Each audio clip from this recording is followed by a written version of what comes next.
Mulberry.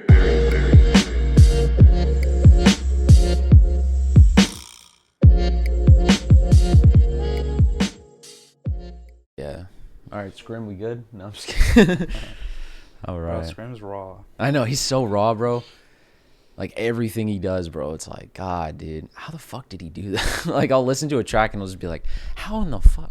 Like, That's what's cool is, like, when you really fuck with music like that, like, you listen to, like, everything. oh, yeah, like Production. it's a blessing and a curse. So, like, I love being able to hear everything. But But at the same time, I start getting. getting technical, and like, so when I listen to a new song by somebody, I can never just enjoy it. I have to sit there and be like, "Ooh, that was a nice little like passage right there," and da da da, and like, "Ooh, that was a nice line. That was a nice little thing in the beat," and da da da. Like, if I wasn't like if I wasn't like too balls deep in producing and I just rapped, I'd probably just be like, "Damn, this sounds fire," but like instead, I'm just like, That's not how it is.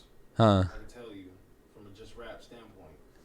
I critique everyone's lines. I'm like, I know, like it's always a critique. It's never like it's never just. I can't just be a fan anymore. I know I can't just sit here and just be like damn, this is good all the way around. It's always like, this is fire, but like that line, like I don't know. It's always that. Man, I feel like you guys have a hard time listening to, like, SoundCloud shit then, because Oh, all dude. unmastered, like, not even mixed, I love sound. which I love because, like, for what it is, you know. I love, yeah. We came from it, so like Yeah. I respect it. I respect the grind, but like at the same time, it's like I I understand. love it like that. I don't even critique that. That's Yeah. where I can be a fan at all the underground music because But here's the thing: if Yeah, you've you been can't critically listen to that shit, or you're Yeah, gonna drive you yourself can't. insane. But if you've been making music for a long ass time and you're still doing that, then you need to check up. Like you need to do something different, bro. Imperfections on purpose with that music. Yeah, there's imperfections on purpose because, you know, we're so limited. We just have like a crappy laptop and a crappy fucking like blue snowball mic and shit. like there's very little we can do. So Yeah. like, you know, we don't even have like the fucking the full version of FL Studio to record. So like we have the trial version and we have to finish the song in one session and we can't save it. It's like the struggle was real when we were first coming up, dude. Like, but now we're at a point where we're like past that and it's like, it's great, but That's we still good. have a long ways to go, but yeah. So are we rolling or? Yeah, we've been rolling. What's Oh going on? shit, fuck. Okay. Anyways. This is episode 41 of the Mulberry Podcast. I got a special guest with me today. He's a young music artist, Christopher Spade. What's good, everybody? What's going on, man? What's going on, man? Shit. Thanks for having me. No problem, man. We got Serge in the cut over Yeah. here. Big chillin'. Surgeon LD. If you remember, he was in episode 29. Hell Was it? yeah. Damn, you guys know that. Shit. Yeah. I watched it last night, dude. We were watching it I was just preparing myself. I was just like, I want to see your interview, bro. And like, Yeah, man. I've been, well, mainly because of Serge. Like, you know, there's a whole Mhm. group of you guys, but you guys are all doing your own thing Yeah. with the music. And I wanted to come on and, like, just talk to you about, you know, just get to know you more and have people know you more and shit. Hell yeah, yeah. You know? hell But, yeah. so where are you originally from? I'm actually from here. I was born obviously like in Merced, because there's no other hospital around here. It's just in Merced. But like, but I've only lived in like two houses my whole life. One was this just like crappy ass old house that was built in like the 30s and is like run down and shit. But it was just like small enough for my family, and we lived by a canal, and it was like in the middle of like nowhere and shit. And then we decided, you know what, we need to move out. So we literally moved like down the street in a neighborhood now. And so like I've always lived here in like Atwater and like just this area, you know, Yeah. in general. So Yeah. it's never been anywhere else. Like, so yeah, it's always been this area. How old are you? I'm 18. Damn, man. You guys are all young as fuck. Every guest I've been having on lately, like, oh, I'm 19, I'm 20. I'm like, dude. No, but so, well, I wanted to say congratulations on your recent EP, man. Oh, thank you, man. I really liked it. Thank you so much. So I listened through it probably like 3 or 4 times. Yeah. I think the day before I hit you up, I was Mhm. listening to it, and I was Mhm. like, damn. Thank you, man. And we had talked a little bit how it was, like the sound-wise was a lot different from what you're probably used to hearing, like especially in this area. Oh, yeah. But the fact that you know, like that was your sound, and It's just dope to see you kind of do your own thing. Yeah. Especially in an area where like I feel like people judge pretty hard around here, especially with music. Oh yeah. And like what they listen to or what they like and what they'll accept. Exactly. But you're just like, fuck it.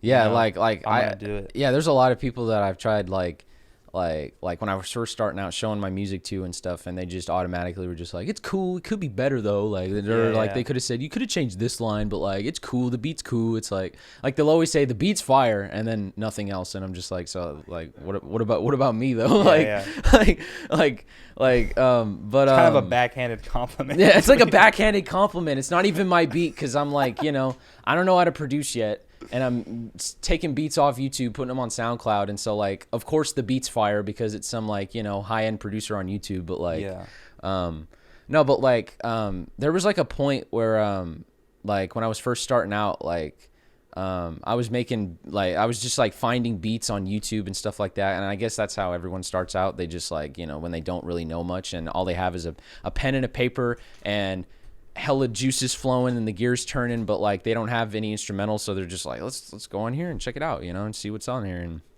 And I used to like just browse YouTube like for hours just trying to find the perfect beat for like whatever I was trying to do.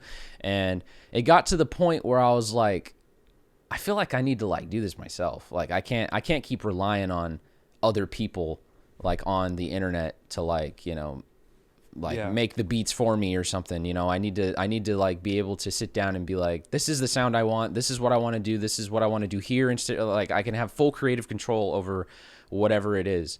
So I started like practicing to make beats, and I'm not even gonna lie, I was dog shit at first. It was so bad. Bro, that shit's hard, man. It is difficult. Now that I've been doing it for so long, I can look at somebody and know exactly what they're doing. But at the time, I would go on YouTube and be like, "What the fuck is this button? What does this do? Like, how the fuck? Yeah, how did he do that?" Mainly like the software or that you're using, like how to use it. Yeah, like exactly. The tools, like you have all the tools, but it's like you need to know like how to exactly use them. And there's a lot of shit that goes into it. Yeah, it's a lot of trial and error because like I was just like pushing buttons and like figuring out like, okay, that does that and this does this, and then it got to the point where I would like be able to structure like a basic beat where like it was just it was just a sample and some drums and that was it, and like maybe some bass, and like and I just kept going and going and going, and then and I figured out like I can't do this like simple sound forever, like this little like just like trap beat, and then I try to like come in a ticket, just like over the beat, like trying to rap all fast and shit, because that's just like that's like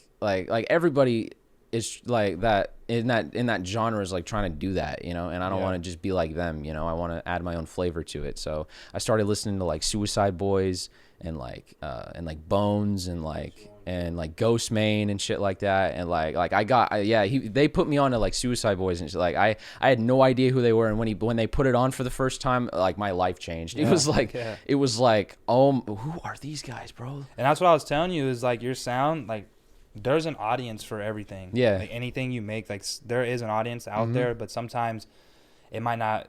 They just gotta find you, or vice versa. And I grew up listening to like metal music, like heavy metal and like rock and stuff like that. Yeah. So that plays a big part in like the aggression in my music, like cause my cause I'm also like I play the drums too. Like I play like I've been in like a couple bands and everything, and I play the drums. And my dad's also a drummer. He's been playing the drums for like 30 plus years, and he taught me everything he knows.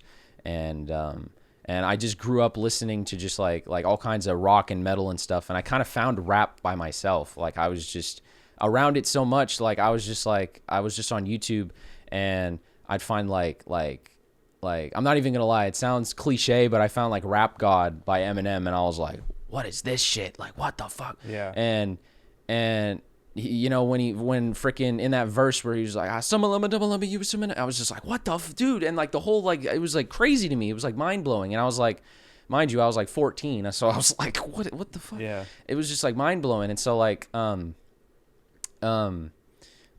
as soon as I found rap, I didn't really travel out and try to find like different genres and different artists until like I met him and everybody else and stuff. And that's when they put me on to other shit. And like it, and then And then it kind of them showing me all that other stuff, like that underground stuff, it kind of helped me morph my sound into what it is now. Like, and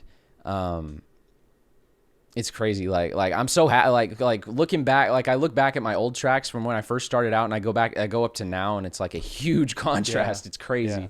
Like it's insane. But yeah. But that's one cool thing about rap, you know, especially them showing you so many different artists and like variations really, is like there's so much that's infused now. Like you can use, there's a lot of influence from like rock and metal. You know, a lot of dudes growing up, they would, you know, like they even said they used to listen to that too, you know? And like, you can kind of like hear it sometimes, or like in like the way they, you know, express themselves, or even the shit that they wear. It's all kind of like turning into like just one whole you know, thing. Because my main question was like, what made you decide to want to rap, especially growing up listening to rock and metal and all of that? Like originally I wanted to, you know, be a drummer. Like that was my main goal. I was just like, I want to be in a band, I want to be a drummer, I want to freaking be a rock star or whatever. Like that was my main like goal, because I grew up like watching like my dad's old live videos of him playing and stuff, and how close he got, like, and then I was born, but like, you know, and then he had to like, you know, go on like a hiatus kind of thing and like, you know, raise me. But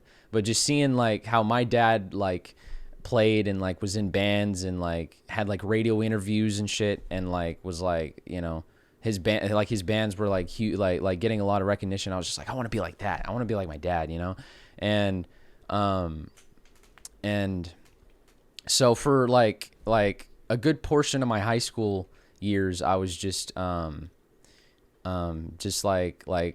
talking to people that like made like metal or something, and like wanted to like be in a band, and it was just like a one-off thing. It was just like, hey, we can meet up at my house and play some noise for an hour, and then just, you know, like bring my drums over and we're gonna hit a couple power chords and be like, that was dope, dude. And then like it sounded like horrible, but like, you know, but I mean, it was great. I cherish those like old memories. I like think back and like, even though at the time we thought it was cool, and now it's kind of cringe, because it was just like, we didn't know what we were doing. It's still like those moments helped me like, you know, grow, and like, you know, it was great. But I think it wasn't until my sophomore year, a friend of mine, it wasn't him, it was another friend of mine. He like I at the time I was getting really into rap music, like really into it. And it was, and I wanted to try it out maybe, and like I wanted to like, but I wasn't too certain. Like I didn't know if I could like write something on the level of like all these other artists that were like huge, like Eminem or something like that, you know? And like I didn't know if like I could write like something like that. I was like, I can write poems, but like I don't know if I can do it in like a dope way, you know, like. And so but a friend of mine, we were in class, and he turned around and he was like, hey, I have like a EP dropping at like 10 a.m. today. And I was like, wait, like a project, like an album thing, like an EP? And he was like, yeah, like it's like 6 tracks, 7 tracks, like, yeah. And I was like, what the fuck? He's doing this? Like he's able to just like do this with like how is he? And then it kind of made me think, I'm like, if he can do this, I can do it too. And so but I didn't know where to start. Like I gotten through so many names, like, and like really cringy like rap names that I tried to come up with, and I settled on Christopher Spade. And my real name's Chris, but Spade isn't my real name. Spade was like a nickname that I came up with back in like middle school. Like I would write stories all the time, like when I was younger, and one of my characters was named like something Spade, like Gray Spade or something like that, you know? And I just kept the Spade part, and I was like, this is dope. Like I can make this like a symbol. Like I can make this like iconic, kind of like this could be like something like this could be something. And so but at the same time, when I was growing up, I never really used my full like Christopher. It was always just Chris. Yeah. And I was like, you know what? I want to have my full first name and then, you know, the nickname. So Christopher Spade. And like when I said it for the first time, I was like, this rolls off the tongue like hella easy. So I can like, this could be something.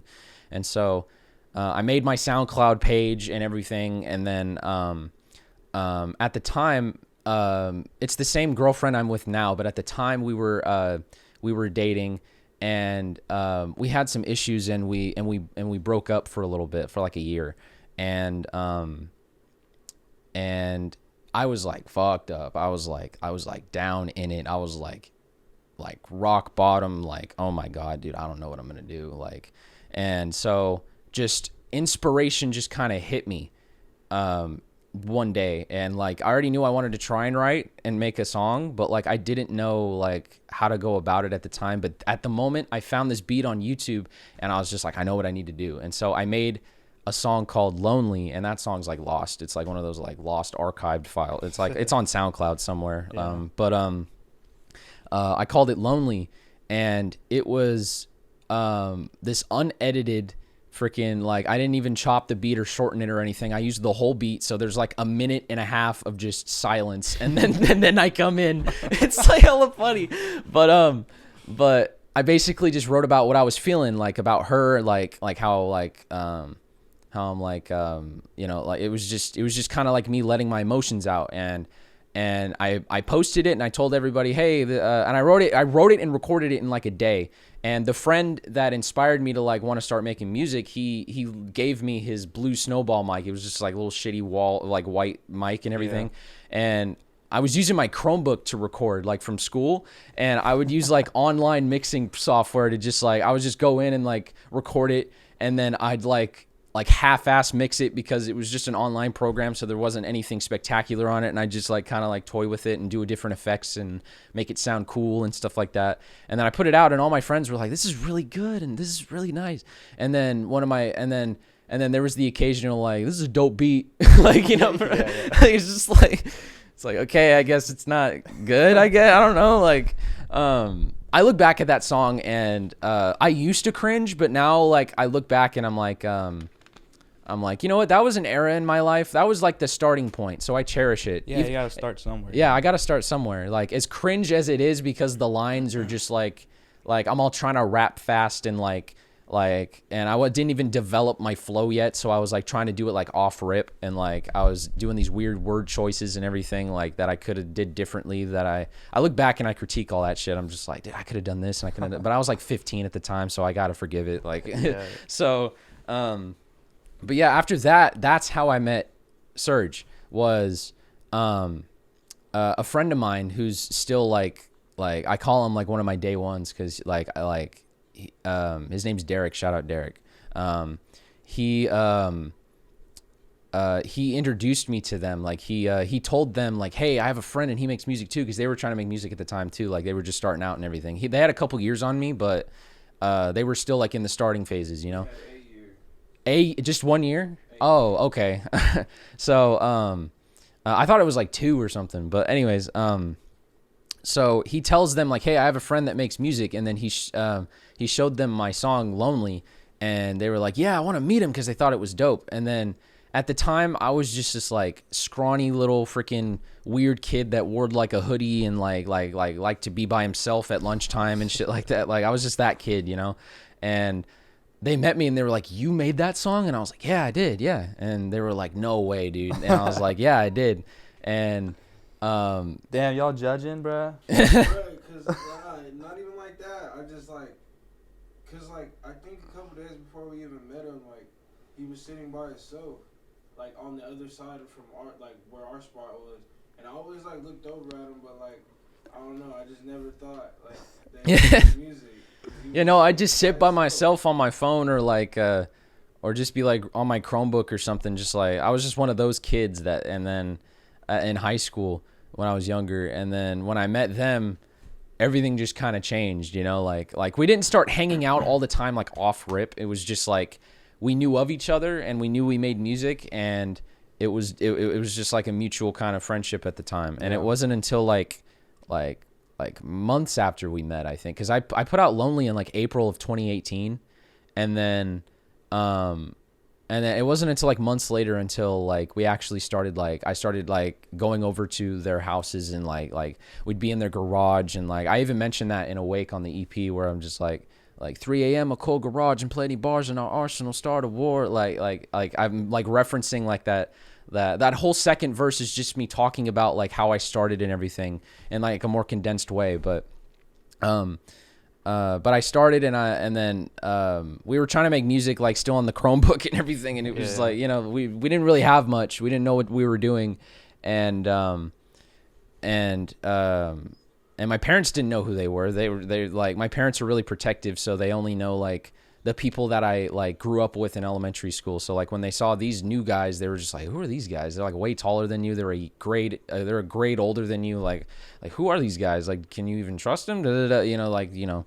So, but I was just like, you don't understand, Mom, and da, da, da, da. I'm trying to make music, and like, get the fuck out of my room, Mom. That's how it is. Like, I'll be trying to record, and my mom walks in. I'm like, fuck, and I pause it. For real, nosy ass parents. Like, That's hella funny. I know, yeah, but like, Mom, I was snapping. Mom, I was snapping on the track, Mom. Freaking.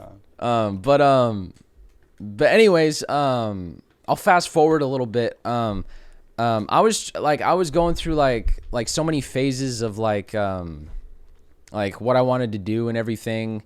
And I like, there was a point in my life, not life, but career, I would say, like when I was first starting out, I was like swallowing more than I can chew, or like, what is that the saying? Like something like chewing more than I can, something like that. Yeah. So like I was doing too much, pretty much. Like I was like trying to do like mixtapes and EPs and albums and shit like that, like off rip. And I like didn't know shit. And like, it was just too much. And I was like stressing myself out. And they were telling me, bro, you just need some time. Like you just need to chill out.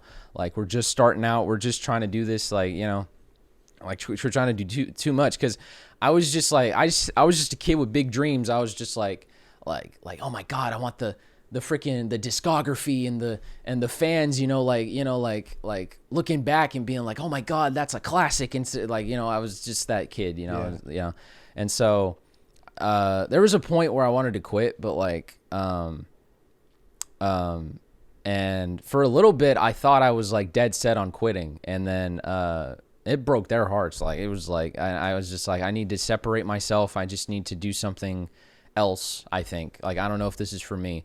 And there was kind of like a light bulb moment where I just kind of like a couple months after I quit, I freaking I made another track, and it was a rap track, and I was just like, I forgot how much I love doing this. And I decided, I came up to them, and they were just kind of like, whoa, you just said you wanted to quit, and now you're just coming back like all of a sudden, like what the hell? And I was just like, I think I just needed time. I just needed this time to just sit down and just take a break, and not just like straight up just like jump to conclusions and be like, all right, I'm done. Like, I can't do this no more. Yeah. Like, it's not like I couldn't do that. And even now when I feel like I'm doing too much or I'm stressing myself out when I'm making music, I remember that, and I'm just like, I just need to step away from the computer, or step away from the notepad, and just sit down for a minute and just think on it. And so I'll just watch YouTube or something. And then like 9 times out of 10, I come back and I'm just like juiced up and I'm ready, you know? So like, but you know, at the time when that all happened, I was, you know, younger, so I didn't really know better.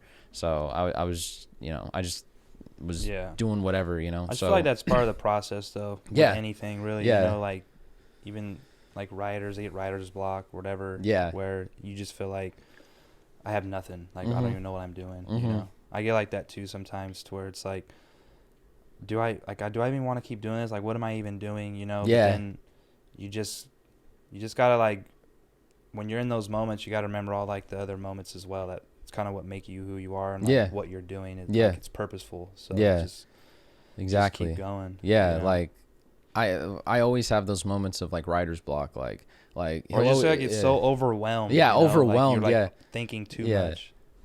Like most of the time my gears start turning when I hang out with like them, like with like Serge and like everybody else. Like my gears start, because like when I'm by myself, like most people can work efficiently by themselves, but for me, I can't, because I'm my biggest critique. So I don't have anybody else around me that understands on the level that I do that can help me out. I can't go to my parents and be like, yo, check out this line real quick. And then I'll like, it's like this crazy double entendre shit. And then like, they're just like, that's cool, bud. And I'm just like, is there something I can help? Like they don't really know that much, you know? So like, I can't like knock them for it. But whenever I'm with them, with like Serge and everybody, and I stay the night at like the house and stuff, and I bring my laptop and everything, like the gears just start turning, and I just go into like full like just writing mode, and I'm just like, I just write like hella lines and everything. Maybe some of them I don't use, but maybe most of them I do use, you know, and like, and so like when I'm home, that's when I'm like sometimes I'll have a lot, like I usually use my at home time to make beats, because when I make beats, I feel like I don't have to like make words. I can just make the sounds, and if it's not right, then I'll just scrap it and start over, you know. But with writing, like it's very particular. Like it's my voice literally like saying something. Like it's like me like making a statement or describing something, you know. Like with a beat, it's just like sounds. You can interpret it however you want. So I can like just wove it however, you know, and it's easy for me personally. But with writing, it's just like a specific thing, and you're saying this. So like if you're dead set on it, that's what you're saying, you know, like, and it's just different with writing. So like when I'm with them, it's like it's completely different, because I'm able to just, you know, sit down and like I'll come up with a line, or I'll be stuck on something, and I'm like, I have this idea about like I want to make like a line about like this and this and that, and then they'll be like, all right, so like, and then they'll like try to like help me out or whatever, or I'll help them out or something, you know, or like it's just whenever we're around each other, there's just like not a dull moment. We always just like get the gears turning. Yeah. And well, that's dope. You guys have like that group where that chemistry, yeah, and where you guys are all like driven and just kind of just feed off of each other. But also it's cool that you recognize that, okay, maybe if I'm home by myself, that's when I can make beats, and like the fact that you learned like how to do that yourself. Yeah, it's like you don't have, like you said, you don't really have to rely on others.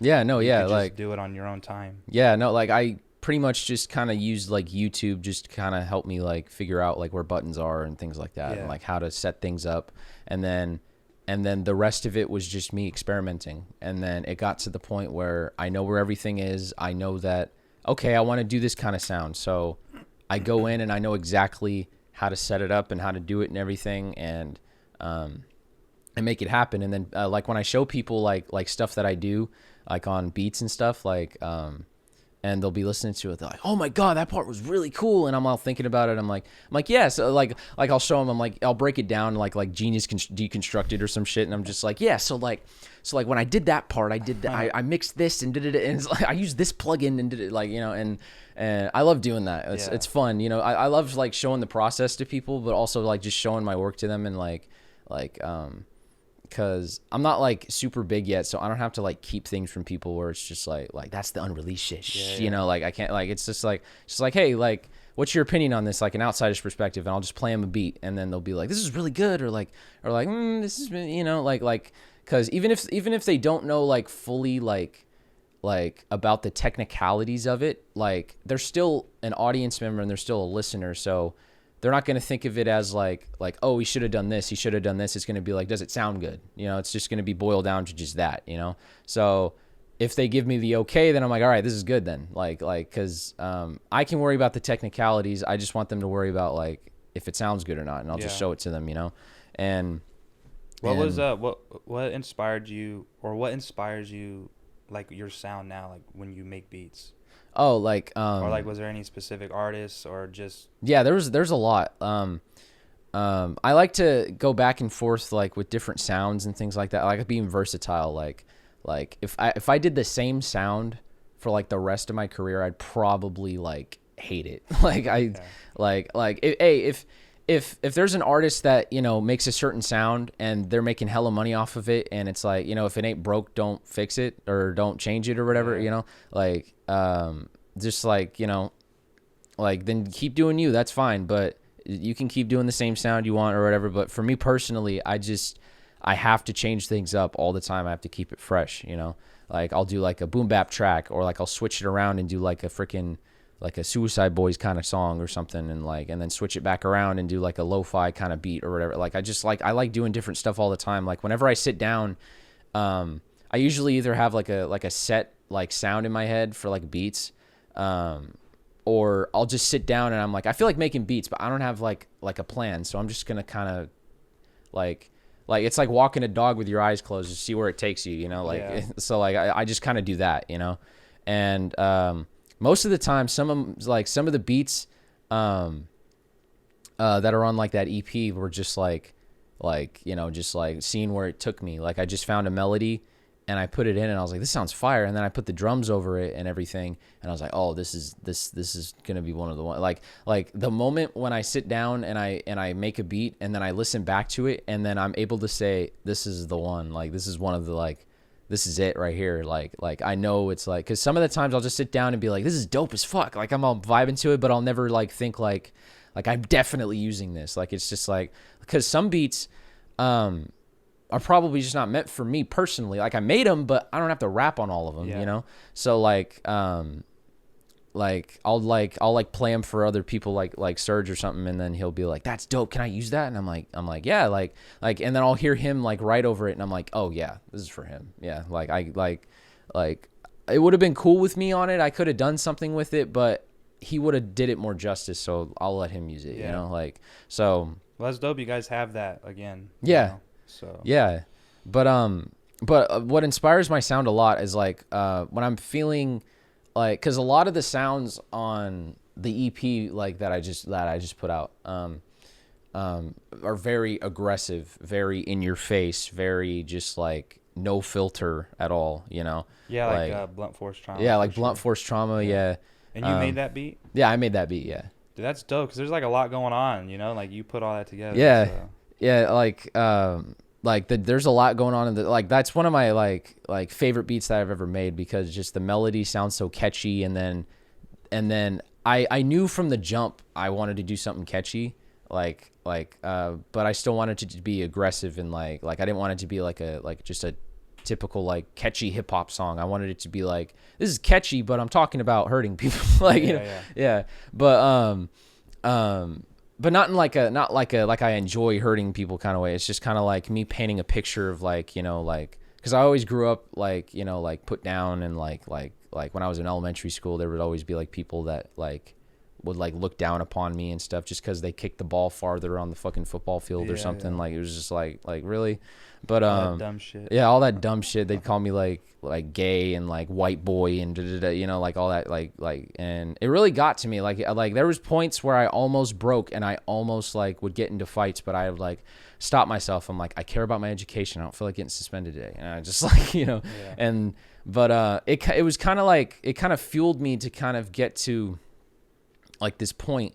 Like I just kind of channel like all the things that piss me off, because there's a lot of things like in my daily life that like just like get on my nerves, but I don't like take it out on anybody. I just kind of like, I figured out that the best way to like let it out is just on a song. Like that's the best way, because there's a lot of people like I know that like that, you know, like are just like, oh, you're promoting violence and and you're talking about killing people and like that's not a good message for the kids and like the younger people, the younger audience. And I'm just like, well, you know, would you rather me go out and hurt somebody, or would you rather me just take it out of my lyrics? Like what's better, you know? Like, so like not everything's so literal. Yeah, not everything's literal at all. Like I would never hurt anybody just like for the fun of it, you know? I would never ever do that, ever. Like it's just wrong, you know, never. So when I'm doing it in like my lyrics, like just talking about it, it's kind of like me punching the punching bag a little bit, just like letting off some steam. Like that's just kind of how it is when I write lyrics like that. Like it's just kind of me like it's a good way of putting it. Yeah, just like there's a punching bag in my head and I'm just like, okay, you know, just letting it out when I'm just like, okay, and then I'm good. And then you know, it's just but it's also fun to make. It's really fun. Like, cause I grew up cause I listen to a lot of aggressive music as it is, like some of Suicide Boys is like aggressive shit. And I don't know if you know who Scarlord is. Do you know who Scarlord is? Okay. He's a British, artist. And he makes like kind of like screamo, like trap metal kind of shit. Yeah. And he's kind of like Ghostmane a little bit. Like, yeah, kind of like that. Yeah. Okay. And so, he also like inspires me, like you just said, Ghostmane, like who else, like Puya and like Bones and like a lot of other artists that are like that do like that dark kind of grungy kind of like underground shit, you know? Yeah. And because I don't know what it is, but like that a lot of that's like 3-6 Mafia inspired. Oh from yeah, back in yeah. the 90s. A lot of that is, and like I think like Suicide Boys like sample their shit in their music like all the time, like 3-6 Mafia they're tracks. going through like a lawsuit, I think. Yeah, they are. Yeah. One of their most recent tracks, one of their new tracks, they sampled Southside Suicide in the beat, and I was just like, well, I guess that's their way of not using 3-6 Mafia in the beat using for once. Using their own shit. I mean, they've always used their own shit in their beats, but like, I think specifically they just wanted to, you know, use the song like I can't speak for them, but it sounds fire. Like when the beat came in and then I heard freaking it's just Southside Suicide but sped up, I was just like, oh my god, this is gonna be fire. Like this is gonna be dope as fuck. Like but yeah, like all those like underground like those grungy kind of like edgy, I guess you can call it. I hate that word. Like I hate when people are just like, it's edgy or whatever. And I guess it's the right way to put it, but it just sounds so like you're like looking down on it, like edgy, you know, like, oh, you're so edgy or whatever. It's like, shut up, dude. It's just like dark, you know, like just call it like dark and grungy. Like grungy is the perfect way to put it, you know, but like, but that a lot of that sound inspired me. Like when I found that sound, I like, everything changed. Like I immediately was just like, this is what I want to do. Like this is the sound I want to like try and contribute to, you know, like with my own kind of twist on it. Because that's what I definitely heard, like listening to yours. I was like, okay, yeah, this is definitely like a Suicide Boys. And then like the fat, like your flows real quick, like a Puya. Sure. Or like Ruby or something like that. Like they inspire me a lot. Like the fast rap, because I got the fast rapping from like listening to like Eminem and shit like that. Like the first fast rap I ever learned was the Rap God fast part, you know, like that's the one that everybody wants to learn because it's so fast. And it's like in middle school I would like recite it back to people and impress them and shit. I was like my party trick was the Rap God fast part, you know, like but because I grew up like playing the drums and stuff, so like rhythm is just kind of embedded in me, so like that, like I can just like distinguish rhythm like really easily and stuff like that. So when it comes to flow, I'm able to just kind of like slow it down or speed it up and then kind of like chop it up or something like that. Like I'm able to, like, because I'm so in tune with rhythm and I grew up playing the drums and like being around like rhythm and just like timing, I'm able to just like get it in the pocket every time. And because I'm a perfectionist, it takes forever for me to do a fast part. Like you can ask him, like when I do a fast part, I mess it up so many times. Like it takes so many tries, but when I finally do it, like I have the right idea, but sometimes like I'll lose breath or I'll pronounce a word wrong because I'm trying to remember how to pronounce these other words like in like a single breath, and I'll get all bent out of shape, but like when I do it, it's like so rewarding and like and just the littlest things, like when I record something like fast or something and I hear it just slightly off, I instantly delete it and I'm like, I'm redoing it. Like I can't have it like, you know, like be like just near perfect. I want it to be perfect. Like nothing's perfect, but I want it to be damn fucking close to perfect, you know? Like I don't want it to be like it's there, but like, you know, I'll work with it. Like no, like I'm I hate that I'm a perfectionist, but at the same time I'm happy I am,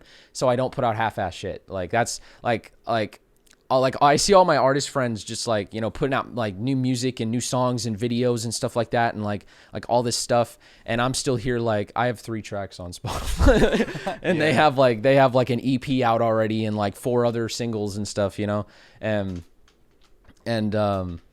but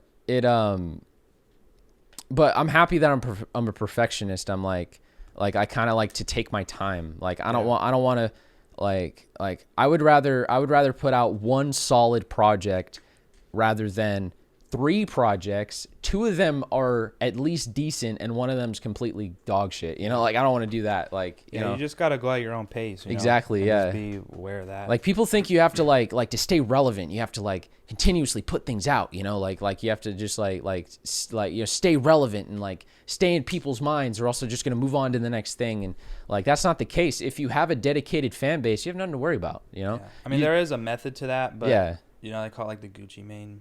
Yeah. They call it like the Gucci Mane method because like there was a couple years he was dropping like full mixtapes like every month. And like every blue moon, one of them would pop off and go viral, and that's how he was like able to just keep making hits. But then, you know, you have people like J. Cole or Kendrick. They'll drop an album and then disappear. Yeah, they completely like, just don't even use social media. Yeah, they crawl out from under the rock that they're in, and then they're just like, "There's like, this, here's my next masterpiece, my 10 out of 10," and then they just they crawl right back into the hole. It's there's definitely different. There's not one way to do things. Yeah, exactly. You know, especially with music. But that's what I told you too when I texted you was what I really appreciated about your project, which is called Spade Till Death. Correct? Spade Till Death. Okay. Yeah. It wasn't half-assed at all. Yeah, no, yeah. I'm also wearing the hoodie. Yeah. I got the merch. Oh shit, dude. Yeah, and then it says Spade Till Death and then Christopher Spade on the sleeves, and it has like a big like the logo for this. It's all big on the back. Yeah. That's dope, man. Yeah. I need to find a new place to make merch because like when I ordered like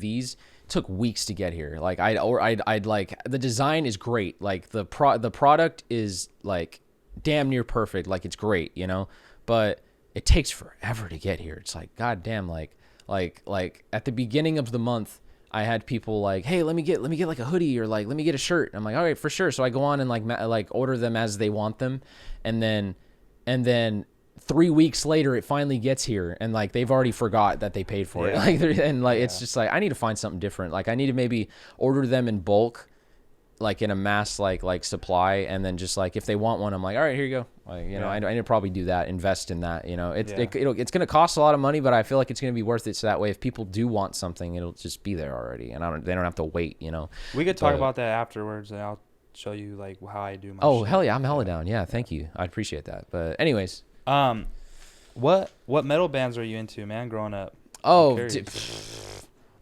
I have a long list, but I'll just kind of scratch the surface. I listened to all kinds of shit like growing up. Like my parents put me on to so much. Yeah. Like, oh my gosh. My dad was a 80s head, you know. So I grew up listening to a lot of 80s music, and then I kind of got into metal, a little heavier stuff like on my own. Yeah. Like I like the older shit, you know, like Slayer and like Slayer. Metallica and all that. I would always listen to like there was a point in my life where all I listened to was Slayer. Like and I think I was even listening to it when like I was making music, but like I wouldn't even listen to it. I would like make a rap track, and then I'd get off the computer and then I'd go and put on fucking Rain and Blood and shit, and I'm just like jamming out and shit, like just and like they would also like kind of inspire like the aggression, like because they had like no filter at the time, like no filter, like they did not give a fuck about what they said. Like they would just say they'd say shit about the Holocaust and stuff, and like blood raining from the sky and shit like that, and like it's just like they have crazy. A whole album called Hell Awaits. Yeah, Hell Awaits. Yeah, and then they had one called like God Hates Us All or some shit. Like yeah. There's a song that's like the chorus. Screaming. It's just screaming it. I'm just like, what the fuck?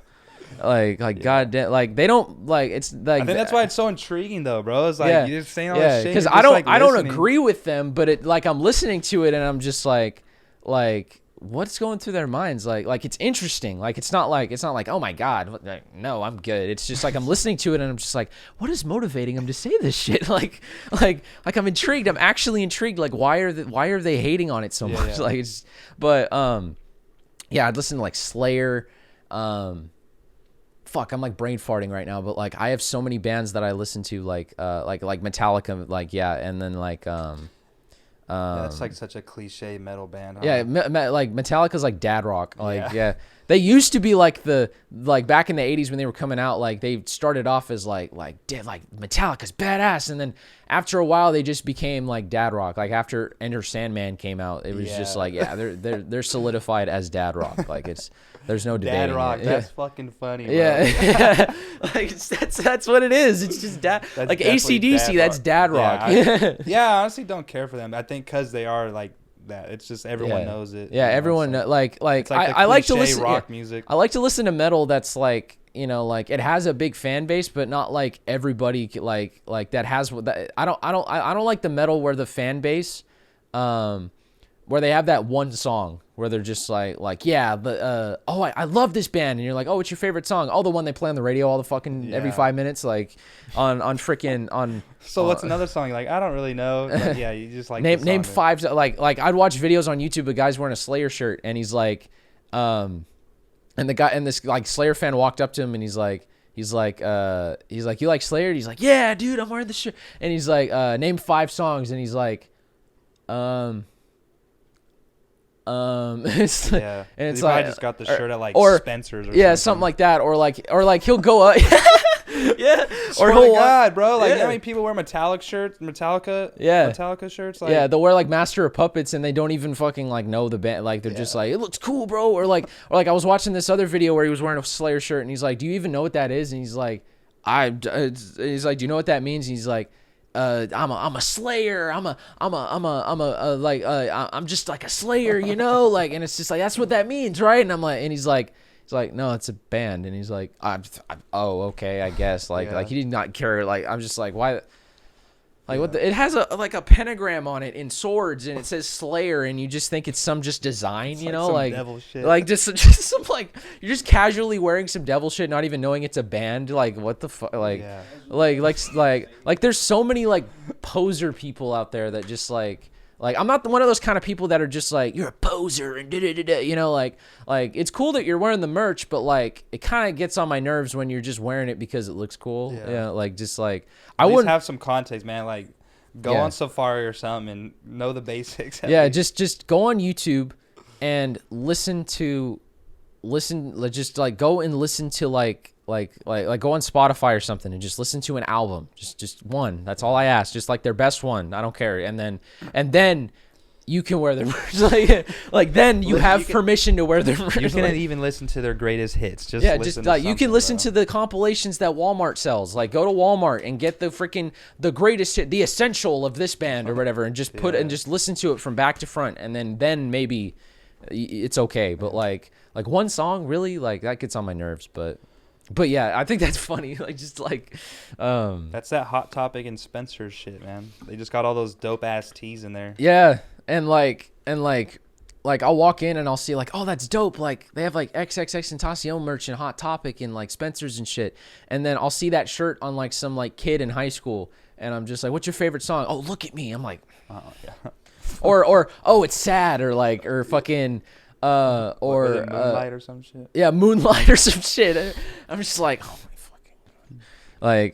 Like it makes my eyes roll, but at the same time I'm just like, let me put you on. Let me actually put you on, bro. And I'll put on like the old like SoundCloud shit, and I'll just like show them, and they'll just be like what the fuck? Like some, like most of the time I understand like that they want to listen to the softer shit from him because, you know. Yeah, not the shit that where like you have SoundCloud on shuffle and the next song is like he just blows your eardrums out. Yeah, it's like fucking it's like that one song with Ski, fucking fucked up. Yeah, like it's just like it's just like, you know, like I remember when I first heard that, I was like, what the fuck is this shit? Like he was like, I think he was like the first artist I heard that was using like I'm pretty sure that he got it from other people, but like he was the first one I heard that was doing like the distorted bass shit. Dude, and like I like when he was the first step for me, definitely. Yeah, like when I think the first track I heard from him was like I think it was either like Riot or like Look at Me or like, or no, it was like I think Question Mark, like that album with like Moonlight on it and shit, was just about to come out, and like I think Sad and Changes were out as singles, and I listened and I was like, this is pretty cool. Yeah. Like the lyricism's kind of simplistic because I was all critiquing and shit. I didn't know who he was, so I was just like now I think he's one of my favorite artists. Like he influences like my music, like his old shit influences me like so much, and his new stuff too more like, but like his old stuff more so. But like, at the time when I heard him, I was just listening to like his new stuff when he like and then I heard "Look at Me" and I was like, what the fuck is this? It's just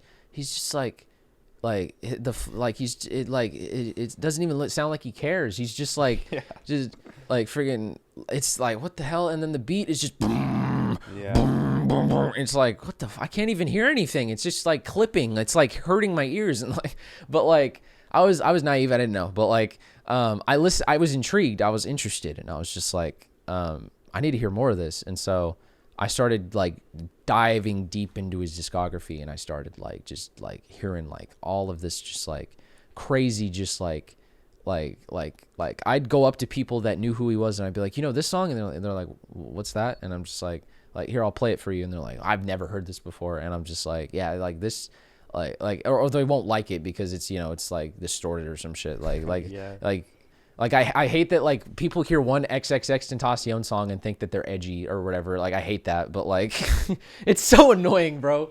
Like, you know, like it's so annoying. Like they hear one like dude, there was this girl in high school. She kind of annoyed me just a little bit.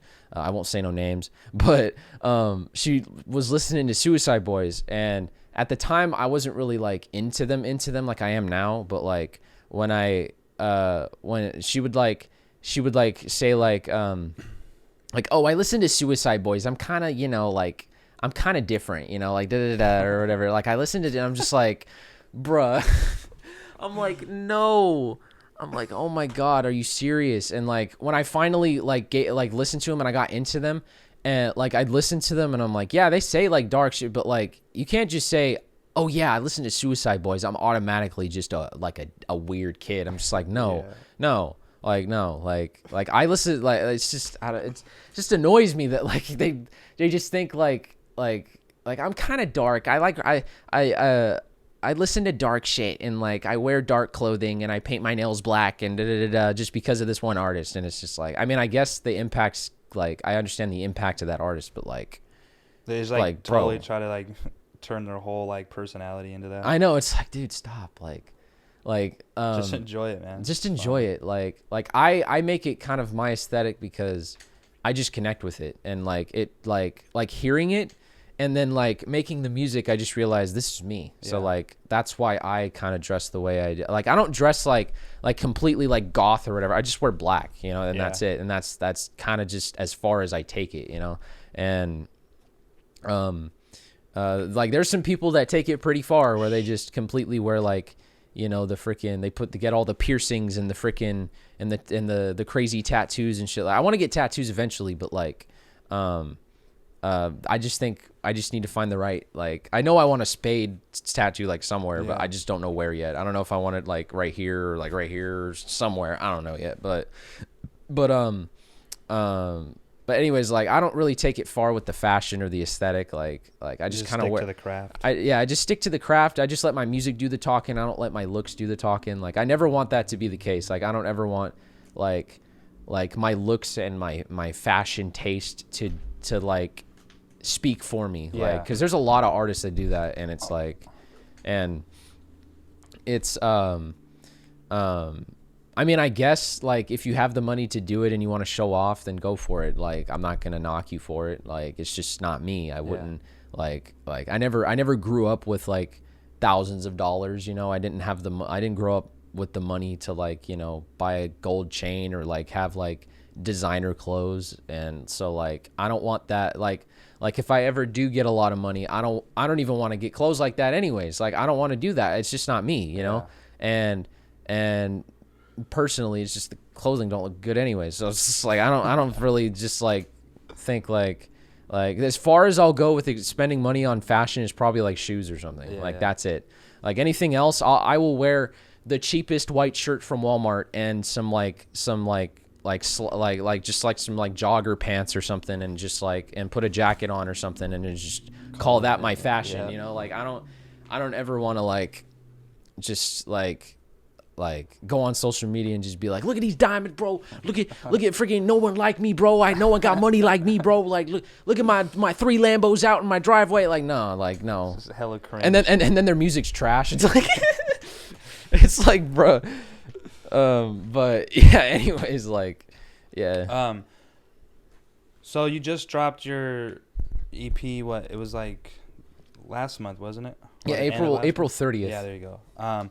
So what are your future plans, man? You, like working on right now, or just anything in the future within the next couple of years? Like anything you want to do? Well, I do like when it comes to music, I'm very strategic, and I always have a plan.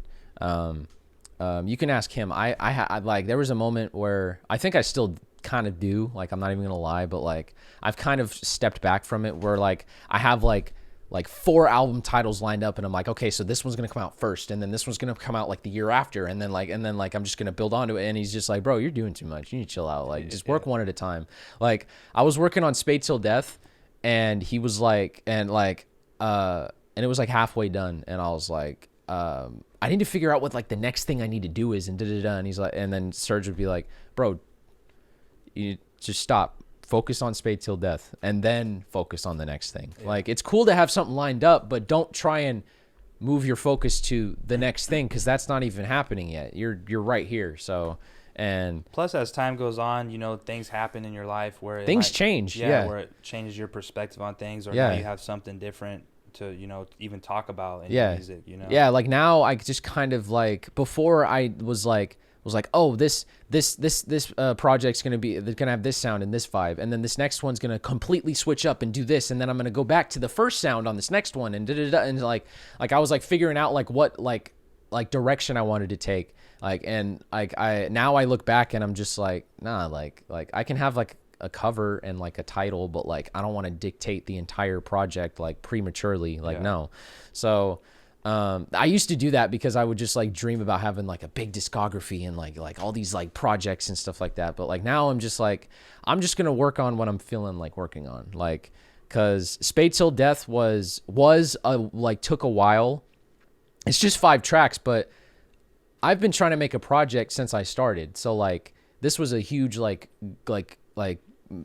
mission for me to like take on. Like, so when I came up with the name Spade Till Death, I was like, I need to make this something, like I have to do it. Like, and it just kind of solidified as like, this is the project that I'm going to work on, and I'm not going to finish it. And I'm not going to move on until I'm done, because all the other ideas that I've tried are just already out the window. I've already like scrapped them or whatever. I always like when I got uninspired, I just scrap it. But like, but Spade Till Death, like it was originally like an album. It was like a mixtape. It was like it was like gonna be like 10 tracks or something. Like I had that idea, but it took Shortage to actually, because I came over to his house and we were gonna do like the last track, like the 10th track on the project, and he was like, so what kind of sound do you want to go for? Let's go through all the other beats and kind of figure out what the last one can kind of be like based on the other ones. And I played them for him, and he sat back and he was like, you know what?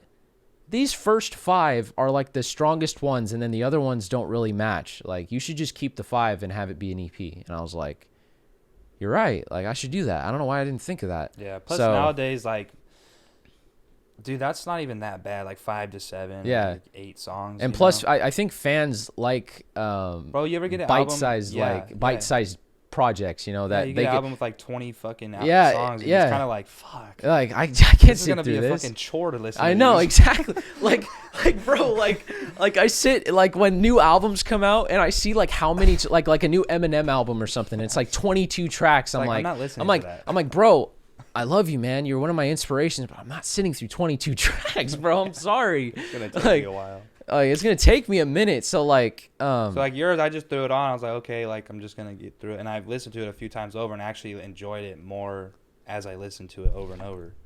Thank you, it wasn't man. like I appreciate a long that. fucking process where I'm like, Jesus, you know. It's just fucking like just like yeah, just like for like fucking like an hour straight. Like I can't Yeah. no, like just like scream, like yelling and shit, just for like I wanted it to be like. Because one of my biggest things is like it might be like everybody's thing, but it's something that not a lot of artists seem to follow, and it's the quality versus over quantity thing, you know.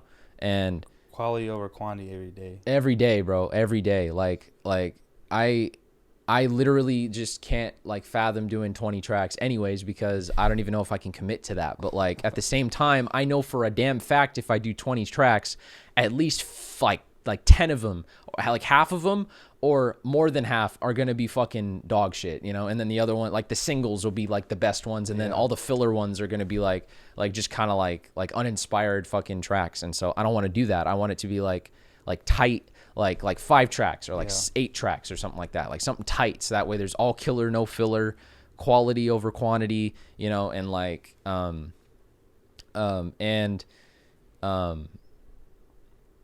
yeah, like when I was making Spade Till Death, like I wanted it to be 10 tracks because I thought the title was just like, oh, I could put like so much, like I can make this like grand and like have this all this music behind this this powerful title and and shit like that, like tooting my own horn and shit. But like, anyways, I decided like Shortage was like, you should just make it an EP, just do a 5 track, and I was like, okay. And then I actually was like taking it in, and I was thinking about it, and I was like, actually that would be better. Honestly, like it would be better to just make it like a bite size, just like a 13-minute like project.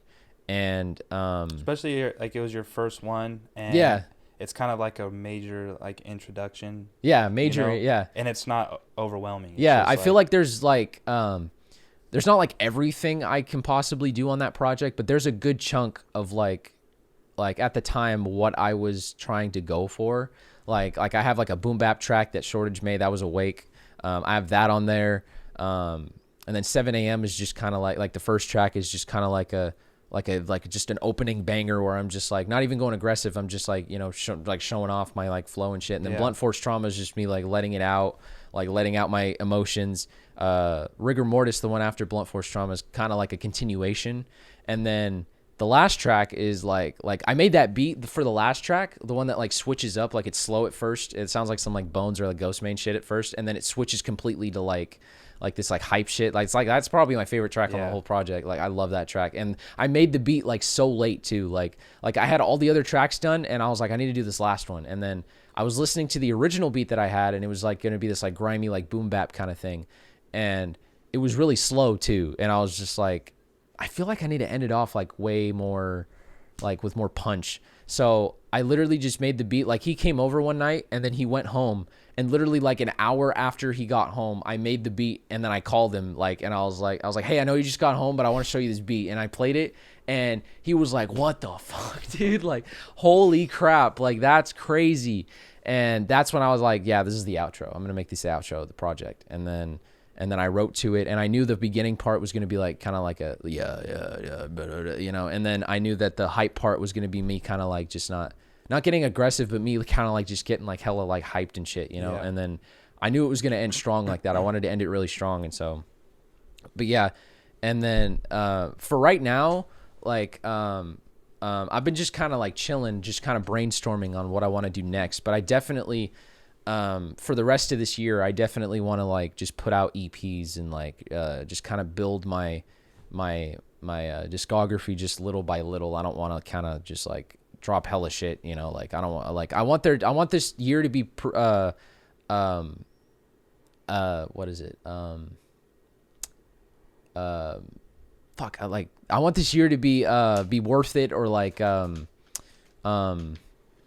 productive. That's the word. Yeah, I want this year to be productive, because last year when before the pandemic hit, we were all like, this is gonna be our year, bro. We're dropping hella music, like and then the pandemic hit, and then we were like, ah, shit. Yeah. And so like, yeah, it's like that though. It was like that. And then this year we were like, this is our year. And it's like every year we're just like, this is gonna be our year, and then we drop like 2 songs, and then but this year like just felt different because as soon as I dropped Blunt Force Trauma at the start of the year, I wanted to just kick it off with that song. As soon as I dropped it, I knew this year was going to be like, I know that the rest of this year, like I knew I was going to put out the EP sometime after that. And I think it was like literally like, so it was like January and then like to April. And then, and I did a lot of like teasing in between there and everything. Yeah. And then now I'm at a point where I'm just kind of trying to think of what to do next. Like, I have like an EP idea, maybe another one that's like completely like a different vibe from the last one I did. I know I have an album. I've had this album idea since I like started rapping, like, and I really want to make it happen. And I feel like that's like a next year thing, you know, like it's, I want it to be big. I feel like I'm not ready to do like something grand like that yet. And I want to build up my audience this year and just like, you know, put out as much music as I can, with going at my own pace, you know?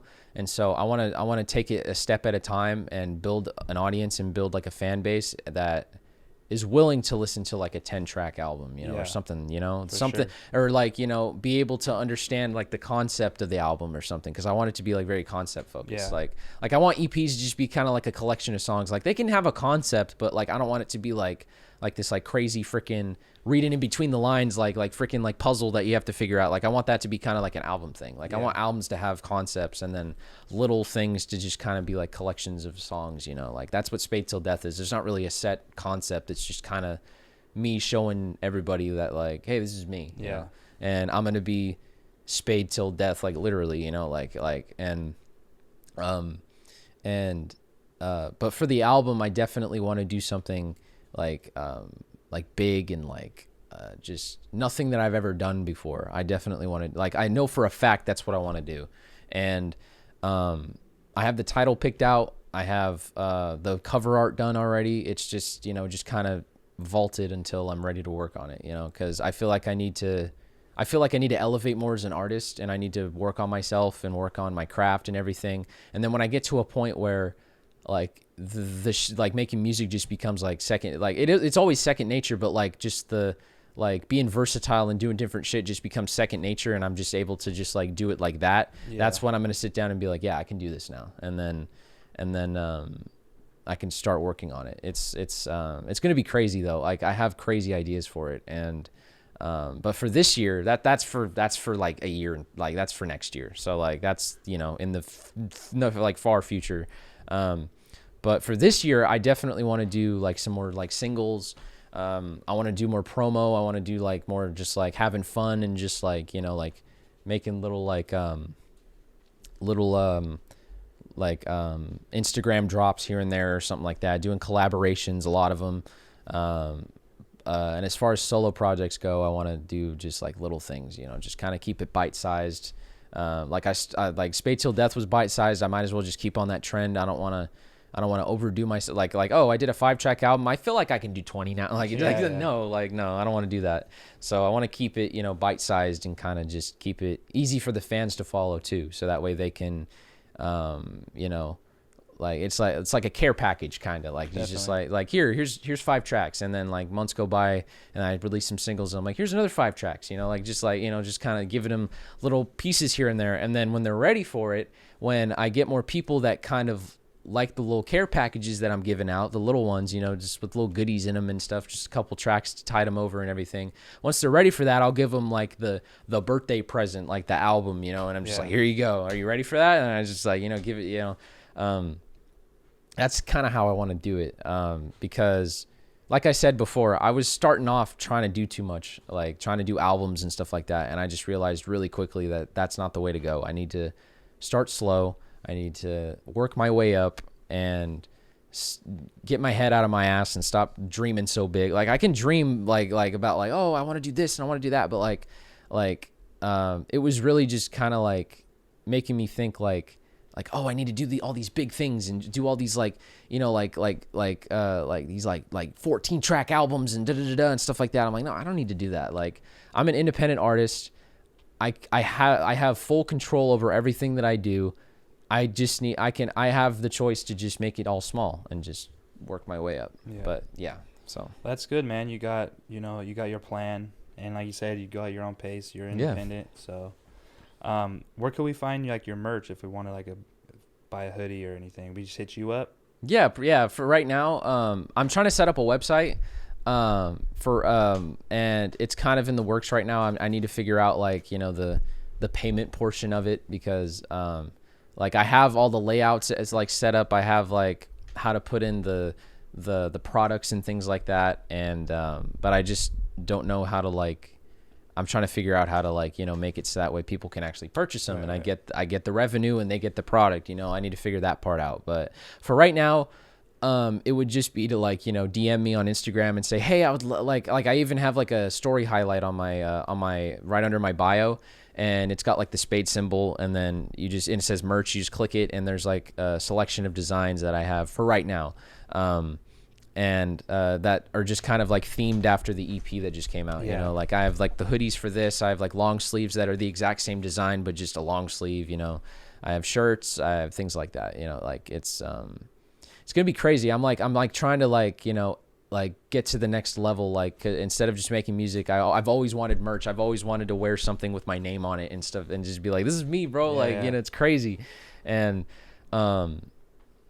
but I'm, you know, so yeah, just on Instagram, just hit me up and just say like, hey, I love this in this size or whatever, and I'll get back to you as best I can. And just, you know, because I'm really bad at replying to people. I just, you know, I'm pretty sure everyone's like that, but you know, when I do get back to you, I'll just, you know, be like, hey, all right, what size and everything, and then like, you know, you can just like cash at me the money or something, you know, something like that. We'll figure it out. But that's just the plan for right now, because I don't really I know it's not professional, it's very ghetto, like to just like, you know, like hit him up directly for merch, you know, for his music, like, you know, like, because I don't have a website yet. Like usually like they'll have like a setup website, and you just go on and you're just like, oh, look at all the shirts here, and you click it, and then you can order it, and it just gets shipped to your house, like, you know. And then I'm just here like yeah, just DM me what you want, you know, just message me, and I'll order it for you.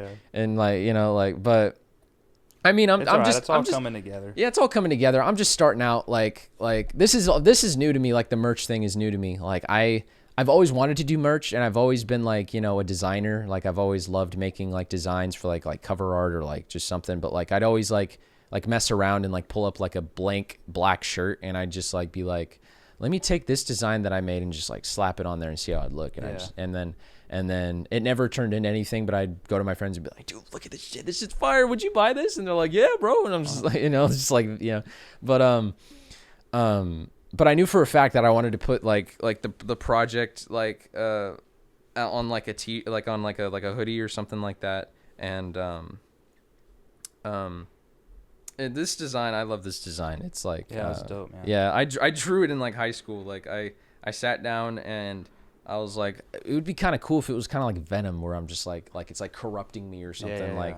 And so I drew that out, and then I found this Spade on like an old like Vietnamese playing card, and it's like called like the death card or something like that. Like I was just going on, and I was looking for like, oh, spades with skulls in them or something, you know, because it's like when I first came up with the idea of Spade Till Death, and then I found this playing card, and it looked really old, so I immediately was like, yeah, no lawsuit, I can use it. It's old, you know. It's like from like the 60s or something. I can probably use it, you know. Like the company's probably way out of fucking out of like service. Out of business. So like whatever. And I think they like used him in the war for something. Like they used him like as like a calling card or something. Like I don't remember, but it's dope. Yeah, it's pretty dope, but like I don't use it for that purpose. It's not like I wear this because of the Vietnamese. It's like, no, like I'm not like I don't take it. I'm just it's Spade Till Death, you know, like that's all it is, you know. I just thought I thought it fit the title, so but because I want to I'll put it like in the description and stuff of the video, so people can check you out, like your Instagram and all that. For sure, hell yeah. Yeah. Sounds like a plan. Bro, I appreciate you, man, coming on. Oh, hell yeah. Thank you. I appreciate you, man. Dude. Thank you for having me. I'm looking forward to hearing more of your new stuff, bro, honestly. Yeah, so. I got all kinds of different stuff coming. Like I was saying before, I'm probably going to switch it up on this next one and do something like I guess I'll just say it. Like I'm planning on doing some more like boom bap kind of shit, you know? Like I want to do that, like, cuz I'm not even going to lie. I love doing the aggressive stuff. It's great. I know I have an audience that loves it, but I just have a soft spot for that, just like and you know, I just get on and just like, you know, like I can just flow on that kind of beat just like so easy, you know. It's just like it's like I guess like my weak spot when it comes to like music is just boom bap, you know. It just sounds so nice. It's so like it just gets your head bobbing hella easy, and like so I want my next one to be kind of along the lines of that. I want to do that, and I want to just kind of get lyrical on them, because like I mean I was lyrical on Spade Till Death. I had a lot of like lines in there that were really just like bars, but like not like on the next one I want to elevate it to the next level and just kind of get more complex with my writing. I want to challenge myself, you know, because I think I'm really good at, you know, figuring out like bars and like, you know, like double entendres and metaphors and stuff like that. But I feel like it's like a completely different layer, like when it comes to like boom bap, because most boom bap artists that like only do that genre and do like that style and everything, their lyricism is just like, fuck, dude, it's like crazy. Like you read into it and like each line is connected and the rhyme scheme is like all like sweaved together perfect. It's like, what the yeah. So I want to kind of like challenge myself and do something like that, and then maybe go back to like, you know, the aggressive stuff, or like maybe doing something different, you know, like maybe I'll change it up, I don't know. But for right now I just love doing like, you know, I like keeping it versatile, but for right now I love doing the darker, like it'll be boom bap, but it'll be like grittier and darker. It'll still fit with my aesthetic. It won't be just straight up just like old hip hop shit, you know, that like has nothing to do with the last one. That like I still want it to connect like aesthetically, you know. It's still gonna sound dark and gritty and kind of grungy, but it's still gonna be boom bap. So I kind of want to do that for the next one, for sure. And then yeah, that's pretty much, you know. That's dope, man. I'm looking forward to it, man. Hell yeah. This is Christopher Spade. I'll have his Instagram and link in the description below if you wanted to check him out. Yep. But this is the Mulberry Podcast, and we'll see you guys.